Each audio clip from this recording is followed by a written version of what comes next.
Ramsgate car park, in the murky light of the early morning, a mixture of excitement, anxiety and caffeine permeates the atmosphere as we clamber on board our coach.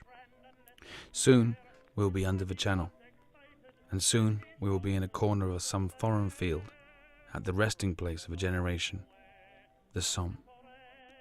As we pass through small towns lined with chip shops, arcades and swarms of exchange students taking photographs next to giant plastic ice creams, we too search for that quintessentially British something that they are trying to capture. We wonder about the same journey 100 years ago, Kitchener's volunteer army of 2.5 million men from across Britain, abandoning their shops, their fields, their wives and families, when family, friends, neighbours and colleagues signed up to fight together, leaving these streets quiet and solemn. For most of them it would be the first and last time they would ever travel.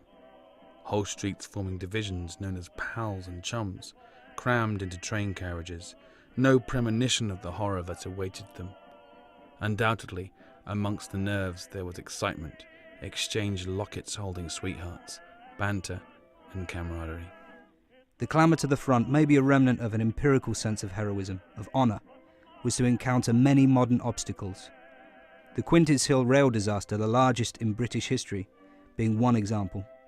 Many would die without leaving their trenches, but for the 227 lives lost in the overcrowded carriages at Quintets Hill, they would never even leave Blighty. The cadence of disaster would shroud the conflict, so much so that it silenced a generation and bled into those following. For many, it feels that only now, 100 years on, are we truly able to reflect upon that loss, the horror and sacrifice that tore Europe apart. The Great War, the war to end all wars, is a relic of a bygone era, a horrible history, a lesson unlearned and for some, a forgotten or unknown page in a discarded book. As we arrived in the Somme, each of us holding in their hearts a faded sepia photograph of men we would never meet, separated by time and values, the landscape gave to us something unexpected. The Somme is beautiful, regardless of the rhetoric of history, the softly undulating fields scattered with corpses that breathe birdsong into a broad sky are nature showing off. This fertile soil, drenched in blood, seems to reject any memory of the terrors of July 1st, 1916 and the ensuing tragedy.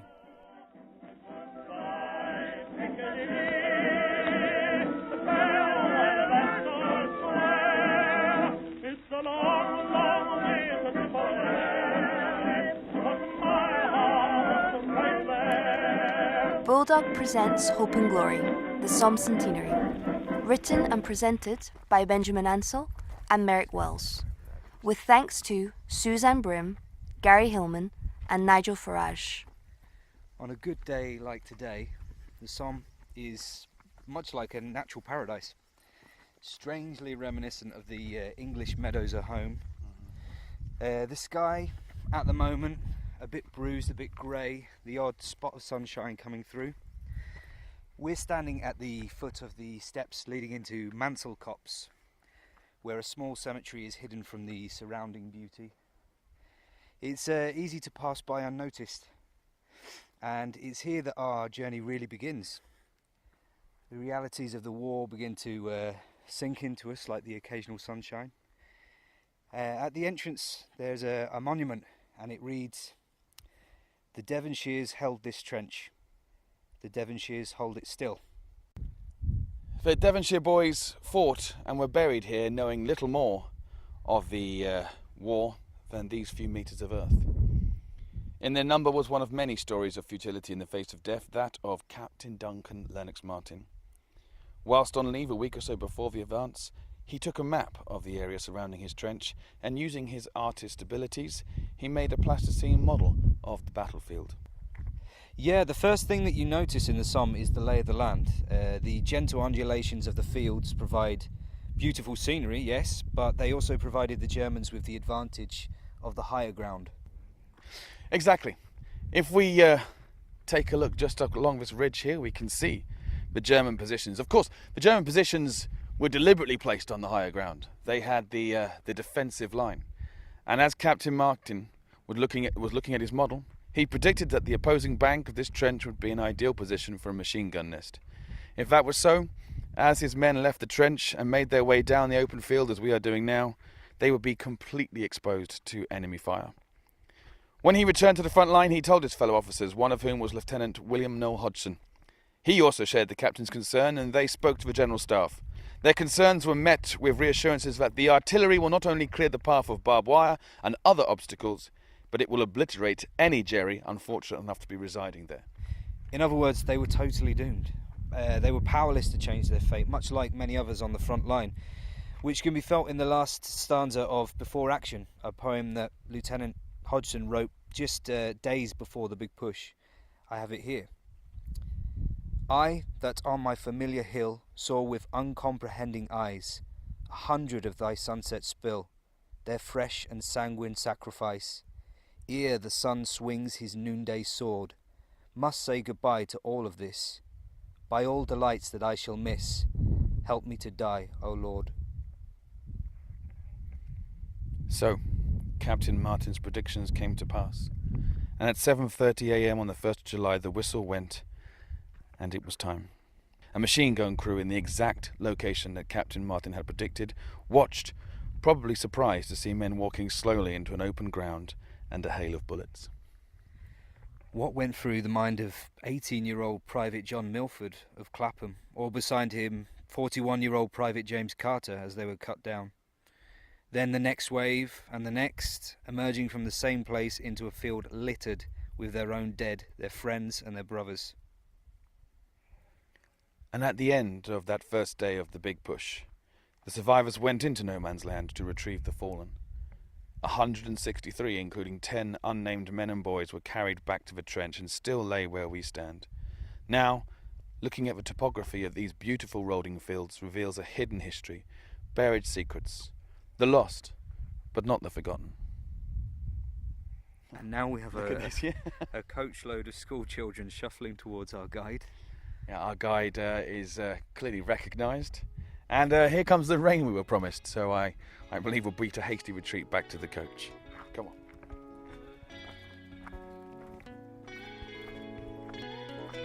It is devastating to see it such close. How easily we can.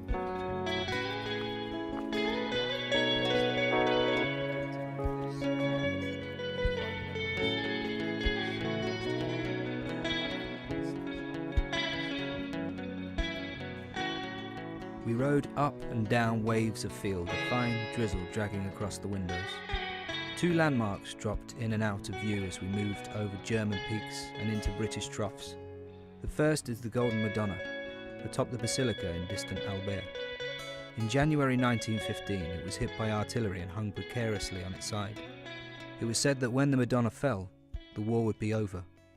And so the prophecy came to pass, when it was targeted by British artillery in 1918. An attempt to prevent it becoming a German advantage. The second is the Thiepval Memorial, a towering monument that, like so many of the cemeteries, is hugged by surrounding thickets, peeking out from welcoming landscapes. It was here that we were headed, passing the mounds covered in poppies. Up a wooden embankment, a sudden opening gives rise to a 140-foot archway which dominates the skyline. The archway acts like a window onto the folding fields, stretching out to the horizon. Beyond the window lay rows and rows of pristine white crosses, silently marking the resting place of 72,246 lost soldiers. As we climbed the steps, a breeze whistled through the arches. Taking in the structure, I realised the alabaster walls were covered with detailed etching. A titanic list of alphabetised names, so long as to lose any individual meaning. The first thing you do is look for your own, and undoubtedly you will find them. Here, the wind sighing with the whispers of the dead, we laid a wreath and paid silent respect to those unknown soldiers swallowed by the earth. The memorial is the biggest man-made structure in the Somme, built on the backs of men, their names carved into its stone.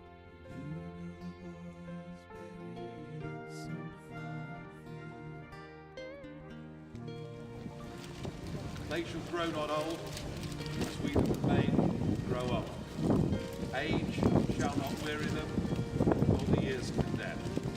And going down the sun, and in the morning, we will remember them. We will remember them.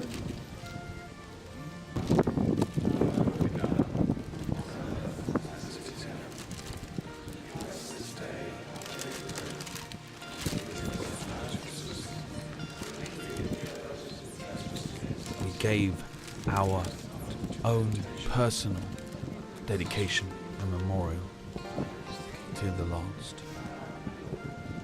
In a geometric maze,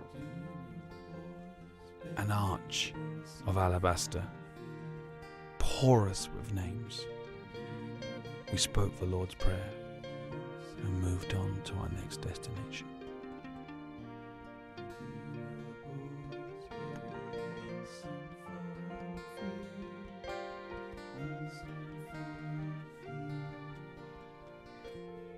Those beautiful fields full of silent secrets continue to strike awe into our coachload of history tourists. The road we drove along was once the section of no man's land separating the German and Allied troops. It was widened in 2013, which is when the remains of Sergeant David Blakely were discovered. He now rests with his brothers in the Connaught Cemetery where we had stopped. Opposite, a strange Gothic tower, fittingly out of place, pierces the skyline. The Ulster Memorial Tower was the first memorial built on the Western Front and is an exact replica of Helen's Tower of the Clandboy Estate in County Down. Here, we meet Teddy Colligan, who has dedicated a large portion of his life to excavating and redeveloping the trench system, caring for the Ulster Memorial Tower and tending to the graves of the fallen. A few words about Teddy. Teddy is a living, breathing conduit of the past. His passion to learn and understand the stories of his countrymen has led to him becoming more than an expert on the subject. His scrupulous research and emotive talent for what could be inadequately described as storytelling, and perhaps better referred to as oration, allows him to channel the lost. As long as people like Teddy live, the past will not die and cannot be forgotten. As well as this, he lives in the turret of the Ulster Tower, which he assures us is plagued with enormous spiders. Thiepval Wood has flourished in the last 100 years, having remained relatively untouched until 2004, when the Somme Association bought the land and excavation began. What they have found and what they have achieved during this project is truly remarkable. The heart of the woods is fed by the veins of a trench system, each named after a landmark back home. These names gave comfort to the Scots, French and Ulstermen as they huddled together in the earth. We pass Elgin Avenue, Whitchurch Street, Ross Castle and Paisley Avenue, to name just a few. The 36th Division that emerged from these trenches were catapulted into notoriety due to a characteristic rejection of procedure, allowing them to advance further and take more ground than any other division on that fateful morning of the 1st of July. Troops were given 2 orders that would cause any right-thinking man concern when looking at the land, the obstacles and enemies that lay ahead. The first was to carry a heavy kit that did not correspond with the needs of the assault. Moving with stealth under the weight of a pack which contained a shovel was not only difficult, it made you an easy target for the enemy. You can imagine the conversation amongst the Ulstermen as they decided to shed their packs in advance, using the most useful things they had, their weapons. The second was the order from General Staff to perform the attack at walking speed. This order came on the back of an assumption that the German trenches would be mostly obliterated or simply abandoned, following a week of being pounded by everything the Allied artillery had. Sadly, this was not true, as the German trenches at almost 40 feet were deeper and sturdier than anticipated.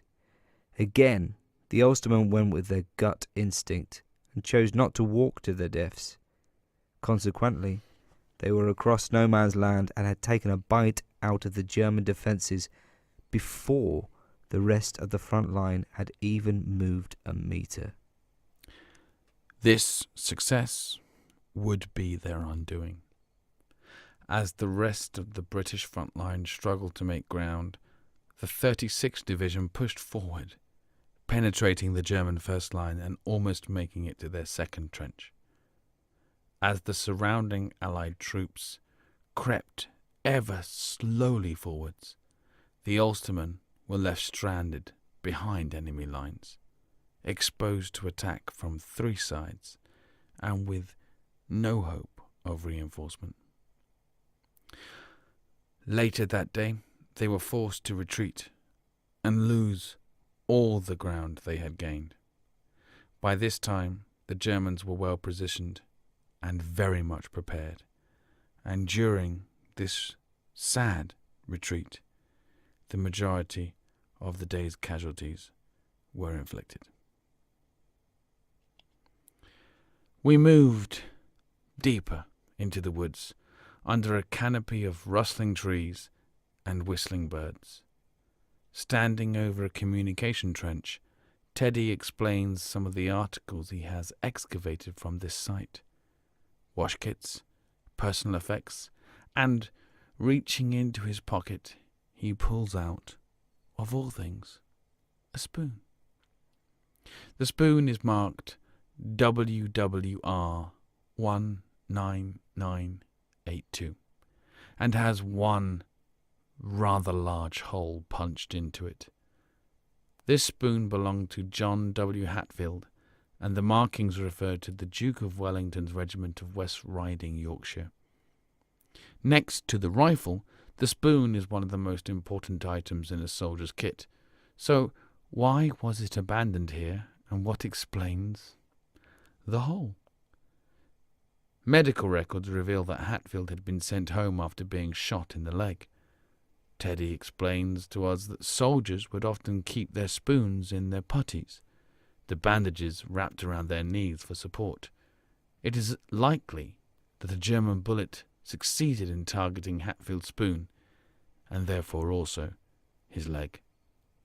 He later returned to the conflict, but was unable to participate in active frontline duty due to this unfortunate injury. In this moment, a bugle blasts the first notes of the last post from the cemetery. Teddy stops his recital, and in unison, we bow our heads. A cold stillness creeps in through the intermittent silence. The wind stops. We think of the dead.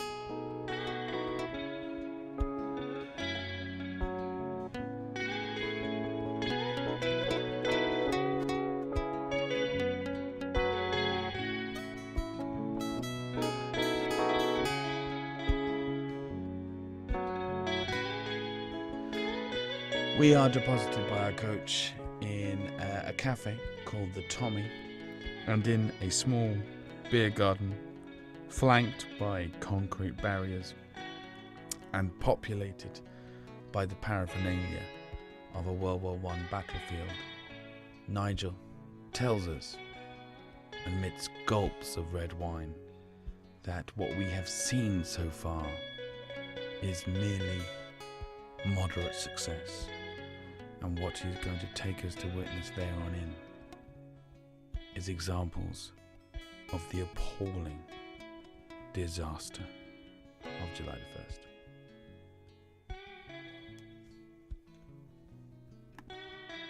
The Newfoundland Memorial site allows the visitor to experience a cross-section of a real trench system. The field is absolutely beautiful. It exists in a perpetual twilight. When looking around, you could not imagine there had been any kind of conflict here. So what is the story of this place? 1st of July at 7:30, a couple of battalions go over.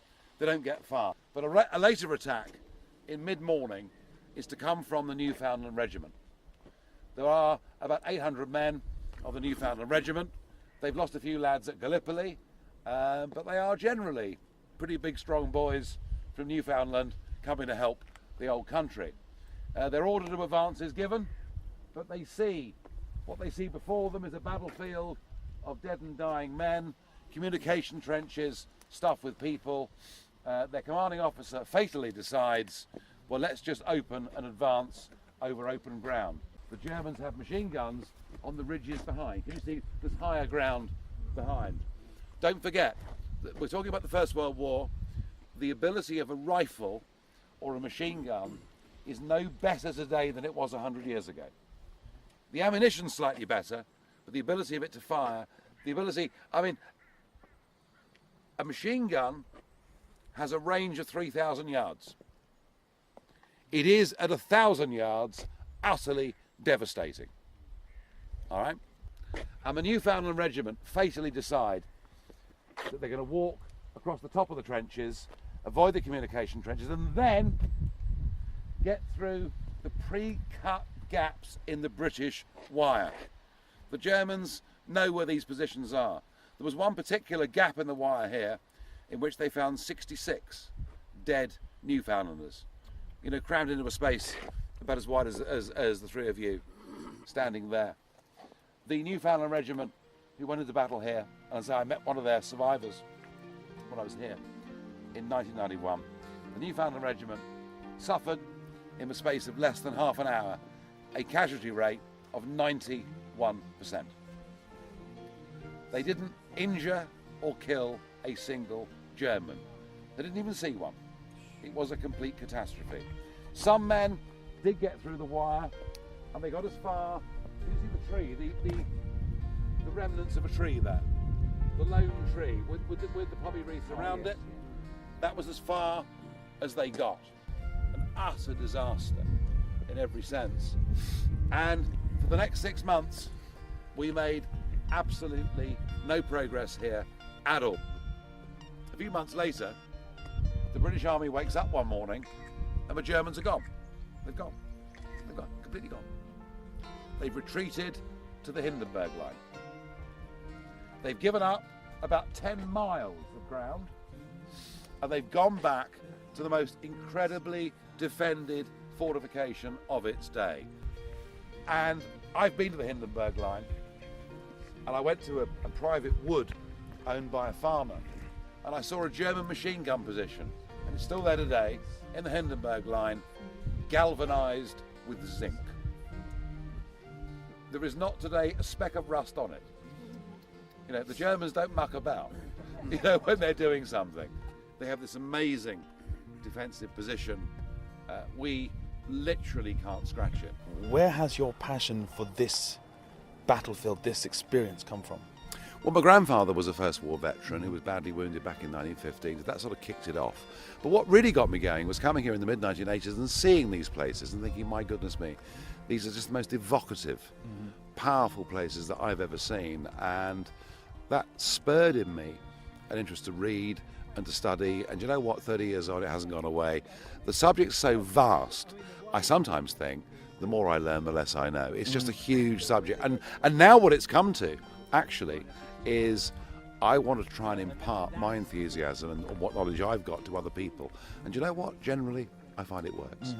I mean, our generation, certainly, we grew up still with these small comics in the bookshops for World War II, Eagle, Commando. World War II was definitely in our consciousness, but World War I isn't. The Russians outnumbered the Germans hugely and scored some early gains. But in the end, the Russians were knocked out of the war. They were knocked out militarily, but they were knocked out with the Lenin Revolution. And what does that mean? It means that 2 million battle-hardened soldiers go from the Eastern Front to the Western Front. And Ludendorff becomes the governor. And he then launches, on March the 21st, 1918, what is known as, well, the Kaiser's Spring Offensive, but I think now generally historians say the Ludendorff Offensive. And they've really got it taped. You know, lightning barrage, etc., force of numbers, and the British Army are forced back. And so all of these games, all of the pain that we've been through in getting this is gone in the morning. And they're backed up at the Hindenburg line as well, and we're forced back all the way to Amiens, which is about 18 miles behind where we are, where we then in turn, on the 9th of August 1918, regroup, and we launch the Battle of Amiens, and Ludendorff writes in his diary, on the night of the 9th of August, this is the black day of the German army. He could see we developed a form of warfare known as blitzkrieg. And everything Guderian did in advising Hitler in 1940 was based on what we had done in 1918. The price of victory was not cheap. And we drove the Germans back to the Hindenburg line. And in the end, it was the Midland Division that broke the Hindenburg line. And once we'd broken the Hindenburg line, the war was basically won. But the problem was that even though we're going forwards and we're winning, we're having 1,000 people killed every single day. And the truth of the end of the war is that the naval blockade has had such an effect that there is starvation in Germany. Again, we had a touch on that earlier, didn't we? That one of the things that German troops were after more than anything was to raid for food and everything else. The naval blockades had its effect. The starvation in Germany. 22,000 British POWs died in German hands. That is more than died in the hands of the Japanese. A bit of our history that we've almost completely forgotten. And the whole order in Germany begins to break down, and the German government sue for peace. And tragically, in my opinion, the Allies, when they go to that railway carriage in Compiègne, the Allies agree to an armistice. It is almost as if, in my opinion, the royal families, the aristocracy, the interrelation that goes on in Europe, the sheer war weariness of Britain, that Lloyd George has had enough, that the French are on the edge of basically complete collapse, that leads us to agree to an armistice. Only one man disagrees vehemently with this armistice, and that's General Pershing. Now, a cynic would say that he wasn't in the field effectively until June of 1918, but he did still have 82,000 American soldiers killed in those last few months. Pershing wrote in his diary on the 11th of November 1918, "We are making a terrible mistake. I fear we will all be back here in 20 years' time." Well, it took 21. To allow them almost a gentlemanly way out was an horrendous error. We should have pushed for full, unconditional surrender. We should have gone on taking those casualties, driven the buggers back over the Rhine, humiliated them. Because Ludendorff was able to say, my army was undefeated in the field. I was betrayed by the politicians in Berlin. And before long, a corporal had picked up that line.